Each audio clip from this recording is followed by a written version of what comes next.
जय श्री कृष्णा। राधे राधे मेरे प्यारे भक्तजनों, आज आप सुनेंगे बुधवार व्रत कथा। बुधवार व्रत कथा पूजा विधि अर्थी। हिंदू धर्म में बुधवार का दिन भगवान गणेश को समर्पित किया गया है।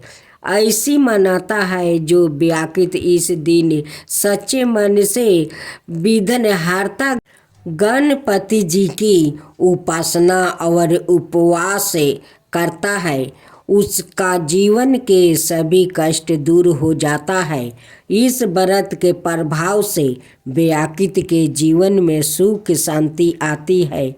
इस व्रत को 7 बार के जोर में करना फलदायी माना जाता है।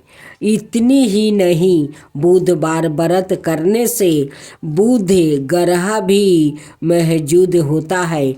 जानिए बुधवार व्रत की कथा, पूजा विधि, मंत्र। पौराणिक मान्यताओं के अनुसार बुधवार व्रत की शुरुआत किसी भी महीने के शुक्ल पक्ष के बुधवार से कर सकते हैं। हालांकि इस व्रत को शुरू करने के लिए सबसे शुभ समय विशाखा नक्षत्र युक्त बुधवार माना गया है। इस व्रत का पालन 7-21 बुधवार तक विधिवत करना चाहिए। आखिरी व्रत वाले दिन नियम अनुसार उद्यापन करना चाहिए। ध्यान रहे, पितृ पक्ष में इस व्रत की शुरुआत ना करें। कथा। एक गांव में एक गरीब ब्राह्मण रहता था। वो हर दिन विधि विधान से भगवान विष्णु का आराधना करता था। एक दिन उसकी भक्ति से प्रसन्न होकर भगवान विष्णु ने उसे दर्शन दिया और ब्राह्मण से एक वरदान मांगने के लिए कहा। तब ब्राह्मण ने उसके घर माँ लक्ष्मी का निवास होने की इच्छा जाहिर की। तब भगवान विष्णु ने ब्राह्मण को लक्ष्मी प्राप्ति का मार्ग बताया। भगवान विष्णु ने कहा कि मंदिर के सामने एक स्त्री आती है और वो यहाँ आकर उपले थापती है। तुम उसे अपने घर आने का आमंत्रित देना, और वो माँ लक्ष्मी है। भगवान विष्णु ने ब्राह्मण से कहा, जब माँ लक्ष्मी सवाए तुम्हारे घर पधारेगी तो घर धन धन से भर जाएगा। यह कहकर भगवान विष्णु अंतर्ध्यान हो गया। अगले दिन ब्राह्मण सुबह सुबह मंदिर के पास बैठ गया। लक्ष्मी माँ उपले थापने के लिए आई तो ब्राह्मण ने उनसे घर आने का निवेदन किया। ब्राह्मण की बात सुनकर माता लक्ष्मी समझ गई कि यह विष्णु जी के कहने पर ही हुआ है। लक्ष्मी जी ने ब्राह्मण से कहा कि मैं तुम्हारे साथ चलूंगी, लेकिन तुम्हें पहले महालक्ष्मी व्रत करना होगा। 16 दिन तक व्रत करने और 16वां दिन चंद्रमा को अर्घ देने से तुम्हारी मनोकामना पूरी हो जाएगी। ब्राह्मण ने माँ लक्ष्मी के कहे अनुसार वो किया और माँ लक्ष्मी को उत्तर दिशा की और मुख करके पुकारा। इसके बाद माँ लक्ष्मी ने अपना वचन पूरा किया। माना जाता है कि तभी से महालक्ष्मी व्रत की परंपरा शुरू हुई थी। भक्तजनों, आज आप सुनेंगे तुलसी माता का दीप का चमत्कार कथा। एक गुरुम नाम का गांव था। उस गांव में एक पिंकी नाम की औरत रहती थी। वो विधवा थी। उनकी पति नहीं था। उनकी पति को मृत्यु हो चुका था। उनकी एक बेटी थी 10 साल का। वो लोग बहुत गरीब थे। उनकी माँ घर का काम करती है और अपना बेटी को पोषण पालन करती है। ओ जब से उनकी पति गुजर गए तब से वो आदमी का घर में काम करने लगी। एक दिन मुनि के माँ काम करते करते बेचारी थक जाती है। थकन के कारण वो बीमार पड़ जाती है। अब उनकी काम धंधा सब बंद हो जाता है। वो बिछौना पर पड़ जाती है। उनकी बहुत तबीयत खराब हो जाता है। उनकी घर में तो कुछ है नहीं कि वो डॉक्टर वैद्य दिखा सके, दवा बीरो खा सके। वो इतना गरीब थी, उनके पास पैसा कौड़ी नहीं था। एक दिन मुनि गांव में जाती है कुछ भोजन के तलाश में। कहती है कि माँ तो 2 दिन से बीमार है, माँ तो कुछ नहीं खाई, वो तो कमज़ोर हो जाएगी तो बाद में माँ कैसे ठीक होगी। उसलिए वो पड़ोस के घर जा रही थी और सोच रही थी कि मैं पड़ोस के घर से कुछ खाने के लिए लाऊंगी तो माँ को खिला दूंगी। वो जाती है तो रास्ते में खूब सुंदर एक पौधा देखती है। कहती है कि ये पौधा कितना सुंदर है। वो पौधा को उठाकर अपना घर ले आती है और आंगन में लगा देती है। लगाकर वहाँ गोबर माटी से लीप देती है और उस पर जल चढ़ा देती है और प्रणाम कर लेती है। और करके तब पड़ोस के घर फिर जाती है। पड़ोस के घर जाकर कहती है कि चाची कुछ खाने को हो तो दो, मेरी माँ तो 2 दिन से बीमार है, उनकी तो काम धंधा सब बंद हो गया है, दो कुछ है तो वो पड़ोसिन 4 रोटी और सब्जी देती है। कहती है कि मुनि ले जा, तू भी खा लेना और अपना माँ को खिला देना। पड़ोसिन बहुत अच्छी थी।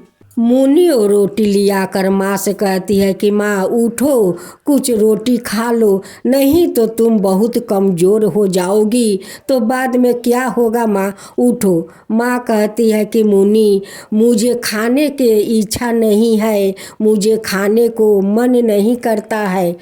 मुनि कहती है कि माँ कुछ भी तो खा लो। मुनि के माँ मुनि का मन रखने के लिए 1 रोटी खा लेती है और मुनि 2 रोटी खाती है। खाकर वो लोग सो जाते हैं। जब सुबह हुआ तो मुनि उठकर तुलसी का पौधा लीप रही थी। उनकी माँ झांकी पार कर देखती है। कहती है कि मुनि तू क्या करती है। कहती है कि माँ कुछ नहीं, एक पौधा मैं लगाई हूँ, उसी को लीप कर उसी को पूजा करूँगी। माँ जैसे तैसे घर से बाहर आती है और देखती है तो कहती है कि मुनि ये तो तुलसी का पौधा है, कहाँ से लाई।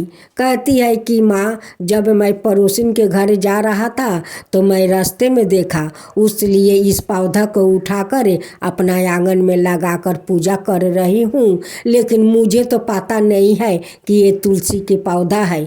माँ कहती है कि नहीं बेटी, ये तुलसी माता है, उनकी पौधा है। माँ जाकर सो जाती है। मुनि पूजा करती है। पूजा करने के बाद एक तुलसी का पाता तोड़ लेती है। कहती है कि माँ मुझे तो चढ़ाने के लिए कुछ घर में नहीं है, ये लो, ये पाता एक खा लो। मुनि का मन रखने के लिए माँ तुलसी का पाता खा लेती है। खाने के कुछ घड़ी बाद उनकी माँ का तबीयत में सुधार आने लगता है। अब तो माँ कहती है कि मैं एक पाता खाकर मेरा शरीर तो बहुत हल्का लगता है, मेरे शरीर में शक्ति आ रहा है। जब शाम का पहर हुआ तो मुनि थोड़ा माटी को सान लेती है और उसे एक दीपक बनाती है और उसमें पानी भर देती है और थोड़ा कपड़ा फाड़ कर उस पानी में डाल देती है और दीप जलाकर तुलसी माँ के सामने रख देती है। वो दीप जलने लगता है, पानी में दीप जलता है। जब माँ दरवाजा पर निकल कर देखती है तो कहती है कि मुनि कहाँ से तेल लाई कि दीप जलाई। कहती है कि माँ तेल मैं कहाँ से लाऊं। उस दीप में पानी है माँ, पानी में थोड़ा कपड़ा डालकर आ जला दिया तो वहाँ वो दीप जल गया। अब माँ देखकर बहुत आश्चर्य हो जाती है कि माटी के काचा दीप, उसमें पानी भरा है, उसमें मेरी बेटी थोड़ा कपड़ा फाड़ कर जला दी, अब माँ तुलसी के सामने वो दीप जल रहा है। ये तो चमत्कार हो गया, ये तो माँ तुलसी चमत्कार कर दी कि जल में दीप जल रहा है। मुनि के माँ कहती है कि मुनि ये तो चमत्कार हो गया माँ तुलसी का कि वो जल में दीप जल रहा है, तो ये तो माँ तुलसी का चमत्कार है बेटी। बेटी कहती है कि माँ काल से तुम भी माँ तुलसी के पूजा करो। कहती है कि हाँ बेटी, मैं ज़रूर काल से माँ तुलसी का पूजा करूँगी। अब तो मेरे शरीर में सुधार आ रहा है, मेरा तबीयत ठीक हो रहा है। फिर सुबह सुबह मुनि उठती है, पूजा पाठ करती है। करने के बाद में एक पाता तोड़कर फिर अपना माँ को खिला देती है। उस पाता को खाकर उनकी माँ का पूरा से पूरा तरह से तबीयत में सुधार आ गया, उनकी माँ का शरीर में शक्ति भी आ गया। ये तो माँ तुलसी का चमत्कार था कि वो लोग का श्रद्धा भक्ति देखकर वो पसंद थी माँ तुलसी। अब तो माँ बेटी दोनों मिलकर माँ तुलसी का सेवा करने लगी। एक दिन उनकी श्रद्धा भक्ति देखकर माँ तुलसी एक बूढ़ी का रूप धारण करते हुए उनकी घर आती है और एक टोपला देती है। कहती है कि बेटी इस टोपला को ले जा, अपना घर में खोलना। और टोपला ले जाती है और कहती है कि माँ जी आप भी बैठिए, मैं भोजन बनाती हूँ, भोजन करके जाइएगा। कहती है कि नहीं रे बेटी, मुझे दूर जाना है, मुझे जाने दे, टोपला राख। लेकिन मुनि का माँ का कहाँ पता था कि वही तो साक्षात माँ तुलसी है, वो बूढ़ी का रूप धारण करते हुए मेरे घर में आकर मोहर भरा वो पोटली दे रही है। उनकी तो पता नहीं है। माँ तुलसी पोटली देकर चली जाती है। मुनि के माँ पोटली खोलकर देखती है तो उसमें तो सारा मोहर है। अब तो वो सोचने लगी कि वो कोई और नहीं थी, वही तो साक्षात माँ तुलसी थी कि बूढ़ी का रूप धारण करते हुए आकर मुझे इस मोहर के एक पोटली दे गई। लेकिन माँ तुलसी को मैं नहीं पहचानी। वो तुलसी के पास जाती है, हाथ जोड़कर कहती है कि माँ मुझे क्षमा कर दो, आप बूढ़ी के रूप में आई, मुझे मोहर दे गई, फिर भी आपको नहीं पहचान पाई माँ, पहचान नहीं पाई, मुझे क्षमा करो माँ। एक दिन माँ तुलसी मुनि का माँ का सपना में आकर दर्शन देती है। कहती है कि बेटी तुम दोनों को श्रद्धा भक्ति देख कर तो मैं बहुत प्रसन्न हूँ, उसलिए मैं तुझे मोहर दी है। तू सुख कर, तू अपना घर द्वार बनाओ और अपना बेटी को अच्छा से पोषण पालन करने के बाद अपना बेटी को अच्छा घर में शादी करना। बेटी अच्छा घर में शादी करना। हे माँ तुलसी, जैसे मुनि के हाथ के बनाए हुए कच्चा माटी में और पानी में आपको दीप जला, वैसा ही सबको दीप जलाना, सबको ऊपर वैसा ही कृपा करना। माँ तुलसी, माँ तुलसी की जय हो, माँ तुलसी की जय हो। अब आप सुने बृहस्पति देव की कथा। दो भाई बहन थे। बहन बृहस्पतिवार के व्रत करती थी। बृहस्पति महाराज आते 4 लड्डू चांदी का कटोरा देके चले जाते। बहन लड्डू खा लेती, कटोरा कोठरी में रख देती। एक दिन उसकी भाभी ने कोठरी खोल कर देखी, कोठरी में जगमगा रहा है। उसने पड़ोसिन से कहा कि मेरी ननद चांदी का कटोरा कहाँ से लाई, कटोरी जगमगा रही है। पड़ोसिन बोली अपने आदमी से पूछना। भाभी बोली मेरा आदमी तो मेरी ही बात नहीं सुनता है। पड़ोसिन बोली दाल का चमचा भात में और भात का चमचा दाल में डाल देना। दूसरे दिन भाभी ने दाल का चमचा भात में और भात का चमचा दाल में डाल दिया। लड़की का भाई बोला तू पागल हो गई है। भाभी बोली पागल मैं नहीं हो रही हूँ, तुम्हारी बहन हो रही है। पता नहीं कहाँ से चांदी का कटोरा लाकर कोठरी भर रखी है, पूरी कोठरी जगमगा रहा है। इसे तुम घर से निकाल दो। भाई जाकर अपनी बहन से बोला, जीजी मामा के घर चलो। बहन जानती थी कैसे मामा के घर ले जा रहा है। बहन बोली, भाई जहाँ केले का पेड़ हो और पास में मंदिर हो वही उतार देना। भाई ने भी हाँ कर दी। आगे जंगल में एक मंदिर और केले के पेड़ के पास उसे उतार दिया। बृहस्पतिवार का दिन था। लड़की ने केले के पेड़ की पूजा की, बृहस्पति की कहानी कही। बृहस्पति महाराज आए, चांदी के कटोरे में 4 लड्डू देकर जाने लगे। भाई छिप कर देख रहा था। उसने दौड़ कर बृहस्पति भगवान के पैर पकड़ लिया। बृहस्पति बोले, छोड़ पापी, मेरे पैर यह है तो सत्य का व्रत करती है। चांदी का कटोरा मैं देकर जाता हूँ, तू इसे कलंक लगा रहा है। भाई बहन को लेकर वापस घर आ गया। भाभी दरवाजे पर खड़ी देख रही थी। बोली, इसको फिर लेकर आ गया। भाई बोला, इससे कुछ मत कहना, यह बृहस्पति व्रत करती है, वो ही इसे चांदी का कटोरा देकर जाते हैं।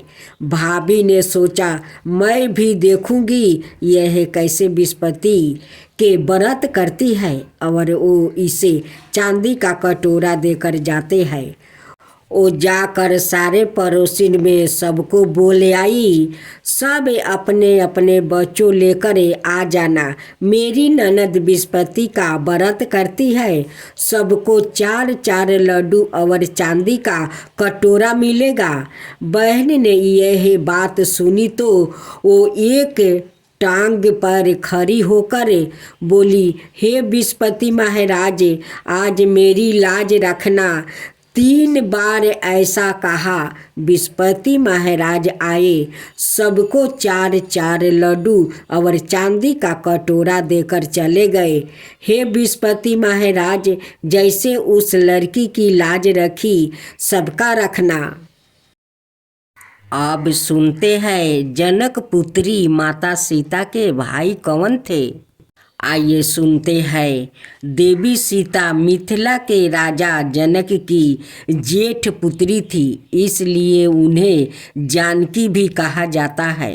कहते हैं कि राजा जनक को माता सीता एक खेत में मिली थी, इसलिए उन्हें धरती पुत्री भी कहा जाता है। लक्ष्मण, भरत और शत्रुघ्न की पत्नी माता सीता की बहनें थी। अगहन मास की शुक्ला पक्ष की पंचमी को भगवान श्री राम और जानकी पुत्री जानकी सीता का विवाह हुआ था। तभी से इस पंचमी को विवाह पंचमी पर्व के रूप में मनाया जाता है। विवाह के समय ब्रह्म ऋषि वशिष्ठ और राज ऋषि विश्वामित्र उपस्थित थे। कहा जाता है कि उनका विवाह देखने को सवाए ब्रह्मा, विष्णु और रुद्र ब्राह्मणों के भेष में आए थे। दूसरी और सभी देवी देवताओं भी विभिन्न भेष में उपस्थित थे। चारों भाइयों में श्री राम का विवाह सबसे पहले हुआ। विवाह का मंत्र चरण चल रहा था और उसी बीच कन्या के भाई द्वारा की जाने वाली रस्म की बारी आई। इस रस्म में कन्या का भाई कन्या के आगे आगे चलते हुए लावा का छिड़काव करता है। विवाह कराने वाले पुरोहित जी ने जब इस परात के लिए कन्या के भाई को बुलाने के लिए कहा तो वहाँ समस्या खड़ी हो गई, क्योंकि जनक का कोई पुत्र नहीं था। ऐसे में सभी एक दूसरे से विचार करने लगे। इसके चलते विवाह में विलंब होने लगा अपनी पुत्री के विवाह में इस प्रकार विलम्ब होता देखकर पृथ्वी माता भी दुखी हो गई। तभी अकस्मात एक शाम बरन का लड़का उठा और इस रस्म को पूरा करने के लिए आकर खड़ा हो गया और कहने लगा कि मैं हूँ इनका भाई। दूर असल वहाँ और कोई नहीं बल्कि सवाए मंगल देव थे, जो भेष बदल कर नवग्रहों सहित श्री राम का विवाह देखने को वहाँ उपस्थित थे। चौकी माता सीता का जन्म पृथ्वी से हुआ था और मंगल भी पृथ्वी के पुत्र थे। इस नाते में सीता माता के भाई भी लगते थे। इसी कारण पृथ्वी माता के संकेत से वो इस विधि को पूर्ण करने के लिए आगे आया। अनजान व्याकित को इस रस्म को निभाने को आता देख कर राजा जनक दुविधा में पड़ गया। जिस व्याकित के कुल गोत्र और परिवार का कुछ आता पाता ना हो, उसे वो कैसे अपनी पुत्री के भाई के रूप में स्वीकार कर सकते हैं। उन्होंने मंगल से उनका परिचय, कुल और गोत्र पूछा। राजा जनक के आपचित लिए जाने के बाद मंगल देव ने दीर्घता पूर्वक कहा, हे राजन, मैं अकारण ही आपकी पुत्री के भाई का कर्तव्य पूर्ण करने को नहीं उठा हूँ। मैं इस कार्य के समर्था योग्य हूँ। अगर आपको कोई शंका हो तो आप महर्षि वशिष्ठ और विश्वामित्र से इस विषय में पूछ सकते हैं। ऐसी वाणी सुनकर राजा जनक ने महर्षि वशिष्ठ और विश्वामित्र से इस बारे में पूछा। दोनों ही ऋषि इस रहस्य को जानते थे, अतः उन्होंने इसकी आज्ञा दे दी। इस प्रकार सभी की आज्ञा पाकर मंगल देव ने माता सीता के भाई के रूप में सारी रस्म निभाई।